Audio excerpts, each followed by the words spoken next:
नमस्कार। आज दिनांक 28 मार्च 2025ला जिल्हा परिषद माध्यमिक विद्यालय अंबाझरी नागपूर येथे स्मृतिशेष मधुकरराव तामगाडगे चॅरिटेबल ट्रस्ट नागपूर यांच्यातर्फे सिकल सेल या आजाराची चाचणी करण्यात आली। मी श्रीमती वर्षा संजय यावले, मुख्याध्यापिका, जिल्हा परिषद माध्यमिक विद्यालय अंबाझरी नागपूर।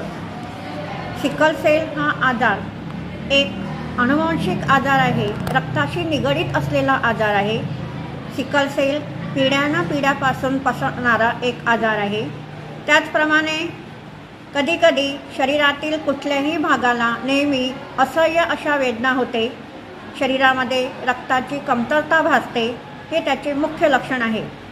वेळेवर जर या रोगाचं निदान न झाल्यास मुलांचा कमी वयामध्ये मृत्यूसुद्धा होऊ शकतो। सिकल सेल आजाराचे दोन प्रकार आहे, एक म्हणजे सिकल सेल वाहक आणि दुसरा SS म्हणजे सिकल सेल रुग्ण। सिकल सेल आपण जोपर्यंत रक्ताची टेस्ट करणार नाही तोपर्यंत आपल्याला आपण सिकल सेल वाहक आहो की रुग्ण आहो हे आपल्याला कळणार नाही। त्याच्या आधी सुद्धा सिकल सेल तपासणी करणे ही काळाची गरज आहे।